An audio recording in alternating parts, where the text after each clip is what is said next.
할렐루야, 아멘. 네, 오늘 본문의 말씀은 잊지 않으시는 하나님이라는 제목으로 함께 말씀을 나누겠습니다. 이사야 선지자를 통해서 오늘 말씀이 전하여졌습니다. 특별히 이사야서 40장부터 66장까지는 어떤 역사적인 이야기를 담은 것이 아니라 미래에 되어질 일, 또한 고난받는 종 예수님에 대해서 뿐만 아니라 오늘 이스라엘 백성들이 장차 겪을 고난과 어려움들에 대한 말씀을 기록하고 있습니다. 즉 다시 말하면 당장 이스라엘 백성들에게 일어날 일이 아니라 장차 100년, 150년 후에 있을 그 고난과 또한 그 고난을 통해서 하나님의 사랑의 회복에 대한 말씀들을 오늘 우리에게 전해주는 것입니다. 그래서 실제적으로 이스라엘 백성들이 어떤 일을 겪게 됩니까? 오늘 하나님의 백성 이스라엘 백성들은 남북으로 갈라질 뿐만 아니라 오늘 아수르와 바벨론을 통해서 오늘 하나님의 도성 예루살렘이 멸망당하고 결국 이스라엘 유다 사람들은 바벨론으로 포로에 잡혀서 무려 70년 동안이나 온갖 고난과 박해, 포로의 삶을 살게 됩니다. 하나님의 백성에게 70년의 그 포로의 삶은 어떻게 다가왔겠습니까? 오늘 이스라엘 백성들은 선민사상에 빠져 있었습니다. 하나님의 백성인 우리들은 결코 망하지 않는다. 예루살렘 성은 멸망하지 않을 것이다. 하지만 하나님의 말씀에 불순종하며 우상을 섬기던 그들은 결국 하나님의 말씀대로 오늘 심판을 당하고 오늘 오히려 그 선민사상이 깨어져서 이제는 그들의 마음이 깨어져 산산이 고통받는, 그래 어쩌면 하나님이 자신을 떠났고 하나님이 나를 외면하고 그로 인하여서 하나님의 은혜는 없다라고 생각하게 만드는 그런 안타까운 상황을 겪게 되는 것입니다. 하지만 어떻습니까? 하나님께서는 그런 고난과 고통의 그 70년의 포로의 삶 속에서도 하나님은 그들을 잊지 않고 외면하지 않고 포기하지 않으셨다라는 것입니다. 오늘 그 이야기를 오늘 이사야서는 오늘 40장부터 66장까지 말씀하며 특별히 오늘 본문을 통해서 오늘 말씀해 주고 있는 것입니다. 여러분, 우리의 삶의 고통의 문제, 아픔의 문제, 우리의 삶에 일어나지 않으면 좋겠지만 늘 따라다는 것이 사실입니다. 더욱이 이런 문제들이 쉽게 당장 빠르게 해결되면 좋겠지만 어쩔 때는 이 아픔의 문제와 고통의 문제들이 더 깊어지고 더 늘어져서 더 늦어져 보일 때가 있다라는 겁니다. 그럴 때 어떻겠습니까? 오늘 우리도 어쩌면 이스라엘의 백성들처럼 하나님의 백성들이 어떻게 명합니까? 라고 원망하며 불안하며 불평하며 하나님 앞에 어떻게 나를 잊으실 수 있습니까? 라며 한탄하고 오늘 하나님 앞에 탄식하며 살아가지 않겠습니까? 하나님은 왜 우리의 삶에 이런 여러 가지 삶의 고통의 문제들을 오늘 우리에게 직면시켜 주시는 것입니까? 혹시 우리의 삶에는 이런 모습들이 없습니까? 혹시 50일 기도학교를 성공적으로 마쳤음에도 불구하고 하나님의 놀라운 기도의 응답과 하나님의 능력과 은혜와 기쁨들이 나타나야 하는데 여전히 내 삶에 해결되지 않는 여러 가지 아픔의 문제들은 없습니까? 어쩌면 더 괴롭게 더 새로운 아픔들이 내 삶에 직면하여져서 더 슬프고 어쩌면 나를 더 침울하게 만드는 일들, 그리고 또한 여전히 나를 붙잡고 해결할 수 없는 문제들이 여전히 나를 아프게 하고 있지는 않습니까? 이런 고민들 속에서 오늘 본문에서 들려주시는 하나님의 그 말씀을 통해서 정말 하나님의 마음이 어떠한 것인지를 오늘 몇 가지를 통해서 함께 발견하고 말씀을 마치겠습니다. 첫 번째, 오늘 본문의 말씀을 통해서 우리가 생각해 보아야 할 것은 우리의 어려움과 고통은 변하지 않을지라도 결코 하나님은 우리를 잊은 적이 없으시다라는 것입니다. 그리고 또한 어떻게 말합니까? 그 잊지 않으시는 그 사랑을 오늘 본문의 말씀을 통해서 자녀를 사랑하는 여인의 사랑에 빗대어서 오늘 말씀해 주고 있습니다. 오늘 본문 14절과 15절 말씀에 이렇게 말씀합니다. 같이 한번 읽어봅니다. 오직 시온이 이르기를 여호와께서 나를 버리시며 주께서 나를 잊으셨다 하였거니와 여인이 어찌 그 젖 먹는 자식을 잊겠으며 자기 태에서 난 아들을 긍휼히 여기지 않겠느냐. 그들은 혹시 잊을지라도 나는 너를 잊지 아니할 것이라. 아멘. 할렐루야. 아멘. 오늘 뭐라고 말씀합니까? 내가 해산하는 여인과 같이 너희를 낳았는데 어찌 너희를 잊겠느냐. 결코 너희를 잊지 않는다라고 오늘 우리에게 말씀해 주고 있는 것입니다. 여러분, 자녀들을 다 사랑하시죠? 부모님의 사랑을 말하면 참 이루 말할 수 없는 것입니다. 그런데 그 부모님의 사랑도 이렇게 규정지어 오면 부성애와 모성애가 있습니다. 여러분, 부성애가 클까요? 모성애가 클까요? 네, 모성애가 크겠죠. 만약 견딜 수는 없지만, 그런데 따지고 든다면 아무리 아버지의 사랑이 커도 그 모성애만큼 따라가지 못한다라는 겁니다. 저도 아이들을 연년생으로 이제 남매를 키우고 있습니다. 그런데 아버지가 주는 사랑은 어떤 사랑이냐 하면 참 보여주는 사랑입니다. 우리 아이들이 장난감을 갖고 싶으면 그래, 내가 그것을 사줄게, 아빠가 돈 열심히 벌어서 내가 그것을 사줄게 하면서 보여지는 사랑을 많이 합니다. 그래서 안아도 주고 업어도 주고, 그리고 또한 마냥 뽀뽀도 해주면서 많은 것을 물질적으로 헌신합니다. 근데 어머니는 어떻습니까? 그렇게 물질적으로 무엇인가를 보여주지는 못하지만 그 안에 진짜 사랑으로, 그 마음의 관심과 돌봄으로 그 사랑을 채워준다라는 것입니다. 특별히 이것이 언제 가장 크게 나타납니까? 아이들이 아플 때 나타난다라는 겁니다. 특별히 저를 예로 들면 아이들이 아파서 열이 38도, 39도에 막 올라가면 아빠인 저는 막 호들갑이 막 떱니다. 호들갑을 떱니다. 아니, 애한테 이거 해열제를 먹여야 되는 거 아니냐 하면서 온갖 언변으로 인터넷을 찾아보면서 어떻게든지 아이들을 이렇게 케어하려고 합니다. 그런데 밤새도록 오늘 아이의 열을 떨어뜨리고 수건으로 온몸을 닦는 사람은 과연 누구겠습니까? 바로 아내라는 거죠. 남편은 피곤하니까 일찍 자게 됩니다. 그러나 그 어머니의 마음은 아이가 열을 떨어뜨릴 때까지 오늘 머리에 수건을 들고 계속적으로 닦으면서 그 마음을, 오늘 사랑을 전한다라는 겁니다. 아버지의 사랑도 물론 크지만 사실 그 어머니의 사랑, 그 모성애에 비할 수가 없다라는 것입니다. 아버지의 사랑을 깎아내리는 것이 아니라 어머니의 사랑이 아버지의 사랑보다 더 크다라는 것입니다. 그런데 왜 그렇게 어머니의 사랑이 클까요? 그것은 자신의 몸으로 나, 그리고 길러내었기 때문인 것입니다. 즉, 극심한 출산의 고통 속에서 아이를 낳아서 자신의 젖으로 아이를 양육하니 그 마음이 얼마나 애틋하겠습니까?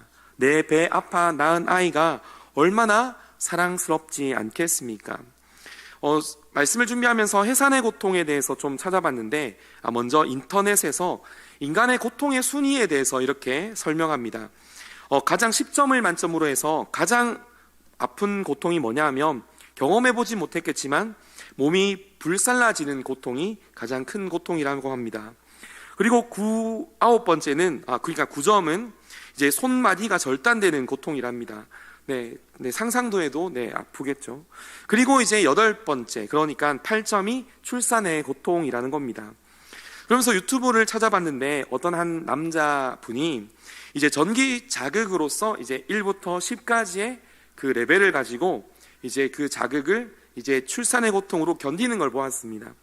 그런데 단 10초도 이제 견디지 못하는 것입니다.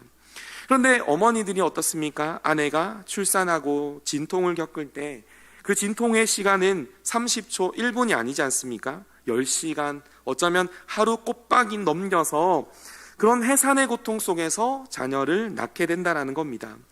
뿐만 아니라 자를 낳기 위해서 어떻게 합니까? 얼마나 준비합니까? 몸을 만들고, 아파도 감기약을 먹지 아니하고 내 아이가 어떻게 될까?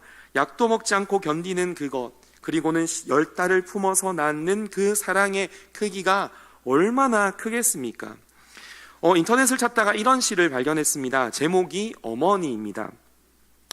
어머니, 한번 읽어드리겠습니다. 어머니라 쓰고 사랑이라 읽습니다. 어머니라 쓰고 생명이라 읽습니다.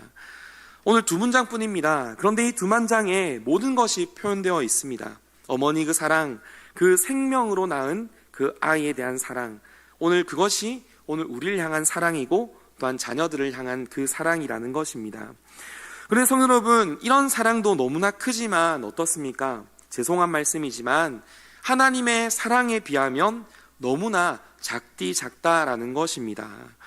왜 그렇습니까? 너무나 크고 놀랍고 희생적인 사랑, 해산하며 열달을 품고 고통하며 낳은 그 사랑이지만 사람의 사랑은 시간이 지나면 변하기도 하고 한계를 나타낸다라는 겁니다. 그래서 우리는 가끔 뉴스에서 이런 소식을 듣지 않습니까? 인간의 이기심으로 자녀들을 학대하는 부모들, 심지어 버리기도 하고 심지어는 해서는 안 될 일까지 시키는 그런 부모의 연약함들. 즉 어머니의 사랑이 정말 위대하고 놀랍지만 그 한계는 우리가 잘 알고 있는 것입니다. 왜냐하면 인간의 사랑은 완전하지 않기 때문이라는 것입니다. 하지만 오늘 본문 말씀에 뭐라고 말합니까? 하나님의 사랑은 그렇지 않다라고 말합니다. 한계도 없고 완전하며 결코 잊지 않는 사랑이라 말씀합니다. 오늘 15절 말씀을 다시 한 번 더 같이 한번 고백하겠습니다. 오늘 15절입니다. 여인이 어찌 그 젖 먹는 자식을 잊겠으며 자기 태에서 난 아들을 긍휼히 여기지 않겠느냐. 그들은 혹시 잊을지라도 나는 너를 잊지 아니할 것이라. 할렐루야. 그들은 혹시 잊을지라도 나는 너를 잊지 않을 것이다 라고 말씀하시는 그 하나님의 사랑이 오늘 우리에게 주어지게 되었다라는 겁니다. 사실 이스라엘 백성들이 가장 고통하고 사실 우리가 하나님 앞에 항변하고 토로하는 이유가 무엇입니까? 그것은 내 기도, 내 부르짖음 응답되지 않으니 하나님 앞에 외면당하고 있는 것 같고 하나님 앞에 잊혀져 가고 있는 것 같은 생각이 들기 때문이라는 겁니다. 여러분, 세상에서 가장 비참한 것이 무엇이겠습니까? 그것은 버림받는 것이며 잊혀지는 것입니다. 차라리 미워하더라도 나를 기억해 주는 것이 더 낫다라고 세상은 말합니다. 하지만 오늘 하나님은 뭐라고 말합니까? 세상은 너희를 잊을지라도 하나님은 결코 잊지 아니한다라고 오늘 우리에게 말씀합니다. 그리고 혹여나 그럴지라도 하나님이 잊었다라고 생각할지라도 하나님의 마음의 중심은 무엇이겠습니까? 왜 하나님은 우리의 기도에 응답하지 않으시고 왜 우리를 여전히 고통 속에 내버려 두시는 것이겠습니까? 히브리서 12장 8절 말씀에 보면 이렇게 말합니다. 징계가 없으면 사생자요 친아들이 아니니라 라고 말합니다. 오늘 우리를 내버려 두시고 외면하신다 생각하는 그 기간은 어떤 것입니까? 우리를 돌보시는 하나님의 사랑의 매라는 것입니다.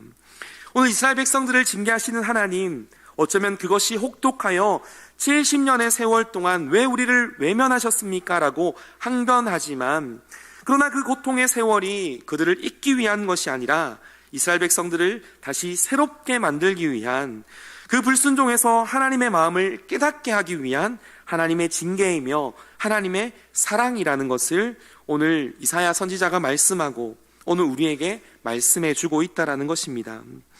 오늘 우리의 삶에 부재하시는 하나님, 왜 나의 기도에는 응답하지 않으실까?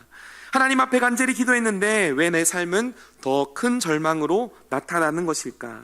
하지만 하나님은 결코 우리를 잊지 않으신다라는 것을 기억하시는 우리 모든 성도님들의 삶이 되길 주님의 이름으로 축복합니다. 더욱이 어떻습니까? 사실 70년의 부재 속에서 하나님 왜 응답 안 하십니까? 왜 징계하십니까? 라고 항변하지만 하나님은 어떠셨습니까? 하나님은 우리를 지으실 때뿐만 아니라 영원부터 영원까지 함께 하시는 하나님의 사랑으로 나타내 주셨습니다.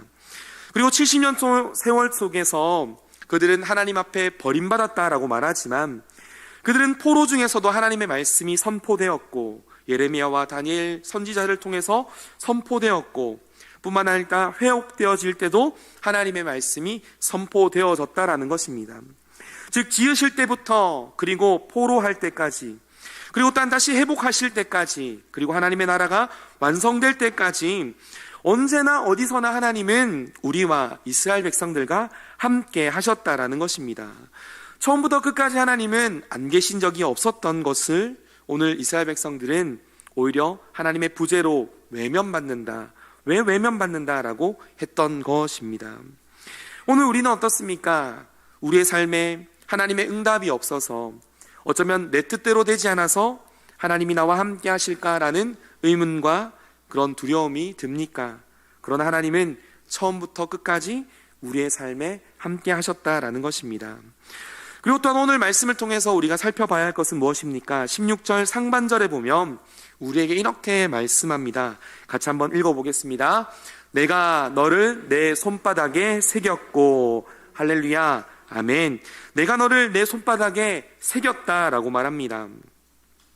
여기서 새겼다라는 것은 우리식으로 말하면 문신하는 것과 같습니다. 고대 사회에는 노예들에게 자신의 소유임을 표시하기 위해서 팔이나 다리에 또한 몸에 큰 인장이나 낙인을 찍었다고 합니다. 따라서 이렇게 낙인 찍힌 그 문신을 본 찍혀 있는 노예는 어떻습니까? 한 번에 이 사람이, 그러니까 이 종이 누구의 소유인지를 알 수 있다라는 것입니다. 그렇다면 오늘 이런 의미 속에서 하나님께서 내가 너를 내 손바닥에 새겼다라고 말씀하시는 것은 무엇이겠습니까? 어떤 사실을 반영하는 것이겠습니까? 하나님께서 이름을 우리의 손바닥에 새기시면서 하나님의 사랑, 이스라엘 백성들을 결코 잊지 않는 존재로 여기신다라고 오늘 말씀하고 있는 것입니다. 특별히 여러분, 손바닥이 신체 중에 어떤 부분입니까? 가장 잘 보이는 부분입니다. 이스라엘 백성들이 하나님의 손바닥에 새겨졌다라는 것은 결코 잊혀질 수 없는 존재라는 것입니다. 손을 펴면 무엇이 보입니까? 이스라엘 백성들의 이름이 보입니다. 분명히 하나님이 손을 가지셨다라는 의미는 아니지만 그만큼 지극한 사랑으로 관심으로 항상 지켜보고 있는 대상이 바로 하나님의 손바닥이 새겨진 이스라엘 백성이며 바로 저와 여러분들의 이름이라는 것입니다. 그리고 어른 권사님들, 특별히 저희 어머니도 그렇지만 그 카톡에 보면 사진의 대부분 어떻게 되어 있습니까? 그 손주와 손녀들의 사진이 아니겠습니까? 저희 어머니도 딱 카톡을 열면 제 사진은 없고 저희 애들 사진도 있습니다. 사실 저도 그렇습니다. 핸드폰을 열면 저희 애들 사진이 수시로 계속 변합니다. 그러면서 이것을 핸드폰으로 저장시켜 놓고 배경사진으로 하는 이유가 무엇이겠습니까? 정말 이 아이를 사랑하는 그 마음에 그 변함없는 것들을 내 스스로 표현하는 표시인 것입니다. 가장 가까이 기억하기 위한 그 마음, 그 표현이 바로 오늘 우리가 핸드폰에다가 또한 배경화면에다가 카카오톡에다가 내 사랑하는 자녀, 어쩌면 손주와 손녀의 사진을 넣는 것 아니겠습니까? 오늘 하나님의 손에 새겨진 이스라엘 백성들의 이름, 그리고 하나님의 손에 새겨진 저와 여러분들의 이름, 그것이 의미하는 것이 무엇이겠습니까? 하나님이 가장 가까이 두고 가장 사랑을 쏟는 사람, 바로 그것이라는 것을 오늘 하나님께서 우리에게 표현해 주고 계시다라는 것입니다. 오늘 본문 말씀에는 내가 너희를 손바닥에 새겼다라고 말씀하고 계시지만 사실 이 하나님의 사랑을 어디에까지 새기셨습니까? 바로 예수 그리스도, 하나님의 독생하신 아들, 그의 몸에 새기지 않으셨습니까? 갈보리 십자가에 우리를 위해서 십자가 지신 그 손에, 그 굵은 못에 그 손에 못 박힐 뿐만 아니라 발에도 못 박히고 머리에는 가슴에 또한 모든 것이 찔려서 우리의 이름을 자신의 몸에 새겨서 모든 피를 흘리시기까지 우리를 기억하신 그 사랑이 오늘 우리의 삶에 나타나게 되었다라는 겁니다. 누구를 기억하기 위해서입니까? 예수 그리스도를 자신의 십자가에 못 박으며 우리를 기억하기 위한 하나님의 사랑을 오늘 우리에게 보여주고 계신다라는 것입니다. 그 십자가의 새김을 통해서 우리는 영원한 구원을 받았고, 오히려 우리는 하나님의 응답이 없어서 외면받는 것 같다라고 항변하지만 하나님은 늘 그 십자가를 바라보며 우리를 기억하고 우리를 그의 삶에 새겨내셨다라는 것입니다. 하나님이 오늘 자신의 백성을 손바닥에 새기는 것, 그리고 예수께서 십자가에 죽기까지 우리를 자신의 삶에 새기신 것은 우리를 결코 잊지 않겠다라는 하나님의 표현이며 의지라는 것을 기억해야 합니다. 그리고 더욱이 어떻습니까? 하나님은 우리를 한순간도 잊어버리신 적이 없습니다. 더욱이 우리의 고통을 외면하신 적이 없습니다. 뿐만 아니라 때가 되었을 때 너무나 정확하게 하나님의 백성을 구원하시고 그 고통 속에서 정확하게 구원해내셨다라는 겁니다. 특별히 예레미야 29장 11절에 보면 우리에게 이렇게 말씀합니다. 여호와의 말씀이니라, 너를 향한 나의 생각을 내가 아나니 평안이요 재앙이 아니니라, 너에게 미래와 희망을 주는 것이니라. 하나님의 절망 중에도 회복을 소망하는 그리고 그 회복을 꿈꾸시며 미리 작정하셨던 분입니다. 이스라엘 백성들이 멸망할 때에 하나님은 이미 예언하셔서 70년이 차면 고레 수망을 통하여 이스라엘 백성들이 회복될 것을 말씀하시며 결국 그 70년이 정확하게 찼을 때 하나님이 이스라엘 백성들은 회복의 역사를 살게 되었다라는 겁니다. 그런데 오늘 우리의 삶은 어떻습니까? 그렇게 고통 속에 함께 하시고 잊지 않는 그 사랑을 외면하고 또한 떠나 부인하고 있지는 않습니까? 혹은 신뢰하지 못하고 인내하지 못하고 살아가고 있지 않습니까? 어쩌면 지금 내 삶에 당장의 응답이 없기에 하나님 앞에 버림받았다라고 잘못 생각하고 있지는 않습니까? 또한 반대로 우리는 어떻습니까? 하나님의 마음을 생각해 보면 늘 우리가 하나님 앞에 버림받았다, 왜 하나님의 응답이 없습니까? 라고 항변하지만 하나님은 오히려 우리의 죄와 불순종으로 인하여 내 마음대로 사는 삶을 통하여 오히려 하나님이 우리에게 외면받고 버림받고 살아가진 않으셨겠습니까? 하나님의 삶을 내 것이라 하여 하나님을 외면하고 하나님의 뜻대로 살아가야 할 시간을 내 뜻대로 살아가 하나님을 버리는 그 시간, 우리는 우리의 삶을 어디로 향하고 있습니까? 그럼에도 불구하고 하나님은 우리를 향하신 하나님의 사랑을 잊지 않는다라고 말씀하며 나는 너희를 한 번도 잊은 적 없고 내 손바닥에 너희를 새겼다라고 오늘 말씀하고 있습니다. 결국 오늘 말씀 속에서 우리가 생각해야 할 것, 내가 너희를 결코 잊은 적이 없다. 오늘 해산하는 고통의 여인이 오늘 그들은 잊을지라도 내가 너희를 잊지 않고 내가 너희를 손바닥에 새기며 하는 이 의미가 뜻하는 바가 무엇이겠습니까? 그것은 한마디로 말하면 하나님의 사랑을 의심하지 말라라고 말씀하시는 겁니다. 그래서 오늘 이사야서 49장의 첫 번째 보면 이렇게 말합니다. 야곱아, 내가 너를 택하였다. 내가 너를 지었다. 나는 너의 처음과 마지막이다. 나와 같은 이가 없다라고 항변하시면서 오늘 우리에게 하나님의 사랑의 언어를 표현하고 계시는 겁니다. 그리고 그 사랑의 언어는 언어를 넘어서 오늘 우리가 말씀을 나눴던 것처럼 예수 그리스도를 통해서 실제가 되어서 이제는 자신의 독생하신 아들을 아끼지 않고 주시기까지 그 사랑을 확증하여 우리의 삶에 다시 한 번 더 새겨주셨다라는 겁니다. 그 말씀을 로마서 5장 8절 말씀에 우리에게 이렇게 전해주고 있습니다. 우리 같이 한번 고백하겠습니다. 우리가 아직 죄인 되었을 때에 그리스도께서 우리를 위하여 죽으심으로 하나님께서 우리에 대한 자기의 사랑을 확증하셨느니라. 아멘. 믿으십니까? 오늘 우리의 삶, 고통과 연약함 때문에 늘 하나님 앞에 외면당하고 있고 하나님 앞에 버려지고 잊혀졌다라고 생각하지만 하나님은 예수 그리스도를 통해서 자신의 삶을 우리의 십자가에 오늘 새겨 하나님의 사랑을 우리에게 표현해 주셨다고 말씀합니다. 결국 오늘 말씀을 통해서 우리가 잊지 말아야 할 것은 무엇이겠습니까? 하나님의 사랑.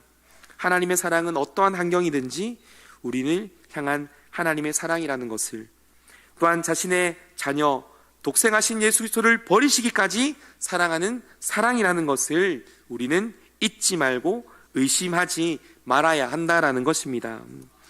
그러므로 오늘 말씀을 통해서 우리는 기억해야 합니다. 십자가에 새기신 그 사랑, 그리고 하나님의 그 변함없으신 그 사랑 앞에 우리는 어떤 삶으로 살아가야 하겠습니까? 하나님의 그 말씀을 다시금 우리의 가슴에 새겨서 이제는 환경과 어려움과 여전히 하나님이 나의 기도에 응답하지 않으셔서 외면받고 있고 그리고 하나님 앞에 멀어지고 있다라고 생각하는 그 의심을 다 걷어버리고 하나님의 그 사랑을 의지하여 고통과 어려움 속에서도 우리를 잊지 않고 끝까지 사랑하시는 그 하나님의 사랑에 오늘 날마다 승리하는 우리 모든 성도님들의 삶이 되어지길 주님의 이름으로 축복합니다. 이제 결론을 맺겠습니다. 지금 내 이름이 하나님 아버지의 손에 새겨져 있습니다. 하나님께서 손을 펴실 때마다 나의 이름을 보고 부르십니다. 경산교회 성도들아, 내가 너를 안다. 내가 너를 잊지 않는다. 내가 너를 사랑한다 라고 말씀하시는 그 말씀을 기억하여 비록 지금 어렵지만 하나님 손에 새겨진 우리의 인생 결코 잊혀지지 않는 하나님의 사랑 앞에 있다는 것을 기억하여 날마다 승리하고 위로를 받는 우리 모든 성도님들의 삶이 되길 주님의 이름으로 축복합니다.